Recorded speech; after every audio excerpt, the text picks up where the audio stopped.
சேக்கிழார் பெரிய புராணம்.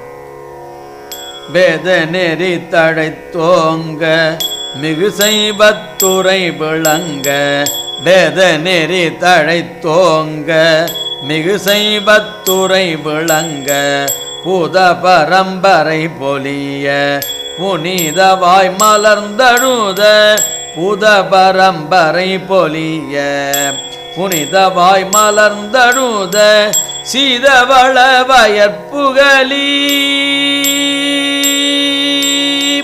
சீதவள வயற்புகலி திருஞான சம்பந்தர், சீதவள வயற்புகலி திருஞான சம்பந்தர், பாதமலர் தலை கொண்டு திருத்தொண்டு பரவுவாம், பாதமலர் தலை கொண்டு திருத்தொண்டு பரவுவாம்.